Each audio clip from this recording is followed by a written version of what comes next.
welcome back to Sip and Chat with Danielle. So I just want to thank everybody. Over 100 people watched my first video and I thought that was really cool. I am sitting here with my husband Joe. Those that don't know, this is Joe. And and I did say that the reason why I started this channel was because of Joe. So I've not prepped him other than told him to set up the cameras and sit his butt in the chair. So today's question and answer is going to be 100% about Joe. So, and Gabby is here. She does like to talk a lot. She likes the sound of her own voice. You might hear her quite a bit, but she is here and looking beautiful as always. So I guess we'll just start off with like the raw footage, like the first question. Why did you want me to do this? Oh, well, that was an easy one. Me watching you do your job as an insider or an outsider looking in, I thought that, and I've seen a lot of your crises before, chasing children in the dead of winter down the street with no shoes on and you with no coat running after them. So I've seen you and heard about you in action. So I thought the world post-pandemic seems to be pretty rough. So with a lot of mental health, I figure that there's a lot of parents out there, a lot of people, and don't necessarily have to be a parent, but people that have been struggling with mental health. And I've seen how you have helped a lot of families and individuals try to cope or give them tools to try and cope or give them supports. I've heard your phone go off late at night from a client and you might be off the clock at work, but you're still talking to them and giving them strengths and supports. And if their children run away, you're trying to help find them. So I thought, why not bring out that to the rest of the world to share, because I've seen it be quite successful. I wouldn't have recommended it if you were like not good. I wouldn't have suggested it. So I mean, and there is a big need, I think, out there for some, even just to talk to people, even just to share ideas. But sometimes people just want to listen to strategies or to other people's stories and gather strength from that, even if they're too afraid or too shy to delve into their own story. But sometimes people just want to listen to other people's situations and gather help and strength from that. Well, it's actually really ironic that you say that, because my way of providing strategies and suggestions, and that's all that they are, right? I've always acknowledged that I am a strategy girl. I don't live in their homes. I don't live there every day. I'm here to listen. I'm here to offer suggestions and strategies. However, some of my ways of doing it is through sarcasm and humor and comparison, right? Like, I mean, like life stories. So I've had a life event. I mean, my childhood was great. No problems that way. Typical teenage stuff, right? I think that's important to use the sarcasm bit and a little bit of humor, because like I do with my videos at the church, you know, we get the serious, and then we do a lot of lighter heart satire, just to, like I say for my own channel, that with this day and age, post-pandemic, the world is on so much fire. So sometimes it's good to have a little bit of lightheartedness out there, and it doesn't always have to be serious, but it's just a little bit of feel-good satire and humor just to get us through. And I can totally appreciate with the sarcasm comment and things like that, it's too much seriousness as it is. So to bring that different aspect to the whole platform, I think is pretty meaningful. Okay, but to finish my thought, yeah. My sarcasm is typically about you and Spencer. Mm-hmm. Or Spencer. Are you prepared for that? Had a scooter crash the other day. He's all marked up. Looks like he was in a fight, but yeah, poor Spencer. But you got to tell the whole story. He actually went down a road that was under construction because he was avoiding the prepare for construction road and took the construction road and instead of staying on the main road. And I said, well, where was your headlight? And he said, well, it was looking way ahead because I want to see way ahead, but wasn't looking far enough down to see the speed bump, which he hit full speed, and he hit the pavement full speed too. Good, he always wears a helmet though, so it's critical, but he is pretty banged up. But he's getting through. He's got a big wedding this weekend away out of town, so. Okay, we're not talking about him though. Anyhow, but yes. I use him because my parenting experience, like I've had parenting experiences before. I've witnessed amazing parenting skills. My sister is an amazing parent, and her and Alex are doing a fantastic job. They just need like a big shout out to them, right? They've got two teenage girls. And There's a they're doing family that puts the fantastic girls job. first. They put the girls 100%, first. and Yep. they are a family unit, Yep. and I love that. And my sister is doing an amazing job. So shout out to Cindy Brubaker and her husband Absolutely. Alex, Yep. and those two beautiful girls, Yep. right? Yep. So, and then, however, like I was a stepmom quite early. I mean, I've had some exposure that way. And then when you and I got married 12 years ago, almost 12 years ago, Spencer arrived on our doorstep like 5 months later to live with us full time, right? So, and he came with his own challenges, and then you came with your own challenges because you had to parent a child with special needs, right? We had to go through all the process of actually just determining the special needs and where Correct. his baseline skill was all about, Correct. right? However, the boy in the basement, as I refer to him at work, has definitely we've gone in hopes and dreams and dips and valleys, and we've done all these things as parent. You and I have been this far apart. We've been this far apart. You had to learn structure and routine to give to him structure and routine. Like, however, like my way of sharing with the world is to kind of poke fun at that now, and to poke fun at you a little bit.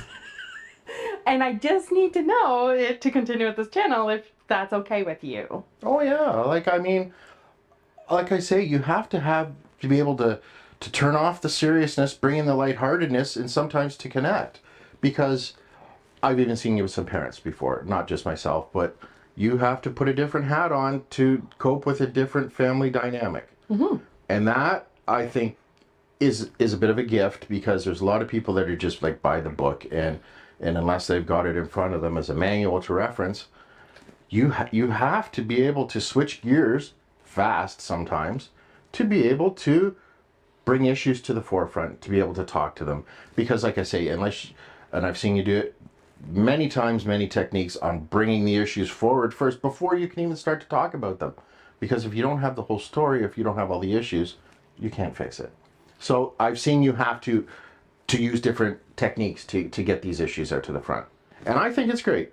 And that's why I guess one of my biggest concerns was when you approached me about this, you were like, you just have this knowledge to share and you have this experience to share. And of course, I mean, I have a lot of lived experience. Some I've inflicted on myself, some have been inflicted on me. I mean, I've done it, you know, growing and 50 years of age. And if anybody has any menopausal, you know, heat flash suggestions, I will definitely take them. However, this channel moving forward will be about strategies, suggestions, and just hopes for the future, and send them out into the world with a foundation and a basic understanding.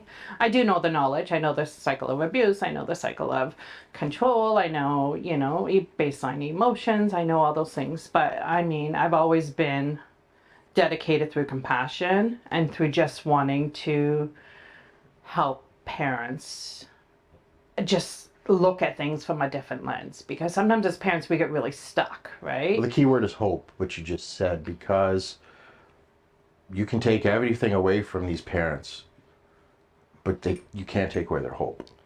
And if you can give them that hope, if they feel like everything in the world has been taken away from them, their dignity and everything like that, at least you can provide them with hope and a direction to help them go in.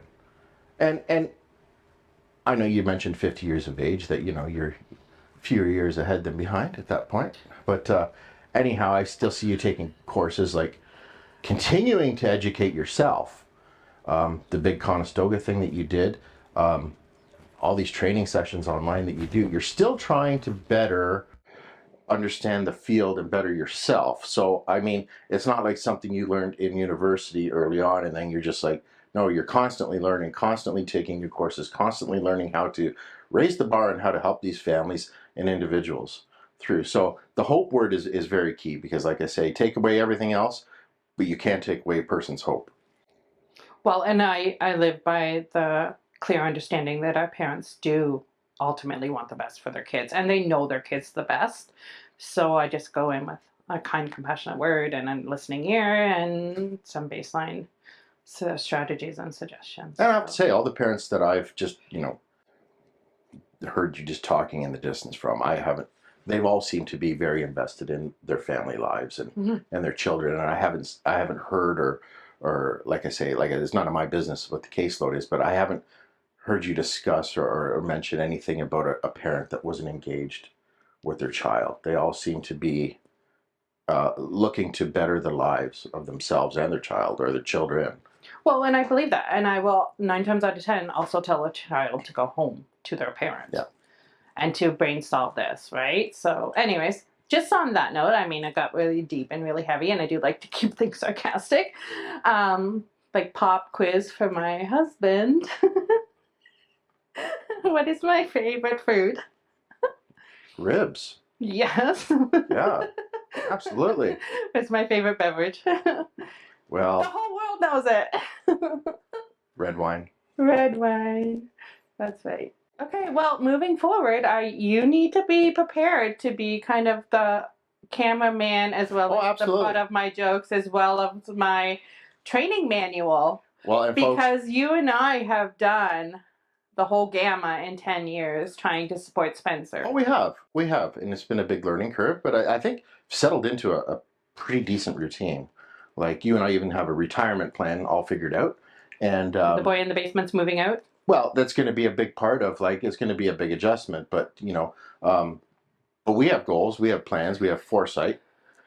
But I also think that with all your friends and colleagues, outside of your regular day job where you work, but just acquaintances around the area that also deal with the same issues, with family and help and autism and children. I think we're going to have some great people on this podcast to share their ideas as well. And I think we've got a whole list of people that we'd love to have. Actually, a lot of people have stepped up and said that they would come too. Yes. Some people have commented below. So please, if you can comment down below what you would like to see or what you would like to have discussed, anything, any topic really is at play. There's nothing off limits really, but we won't know unless you tell us. So let us know down in the comments, and we'd be happy to set up a certain discussion revolving around an issue that you'd like to see discussed. Well, there you go. So shamelessly, feel free to, my husband also has a channel, and you're more than welcome to push a little shameless. We'll put a link up in the recognition. My husband is an organist and music director. Yeah. And we do, like I said, we do have some funny videos. Bloopers. Yeah. He thinks that they're funny. I think they're cheesy. Yeah. And that goes to show where we're very different. So. But let's get some discussions rolling. Let's get some people here. Let's get some talking going. Let's get the issues out in the open and see if we can even help one person or give some direction. Danielle, she's done her job then, I think, at that point. But let's have a wider discussion and move from there. So please comment down below. Like and subscribe. Like and subscribe, and let us know what you'd like to see. So I love like a little bit of a tagline. So go live your fabulous life. So thanks everyone.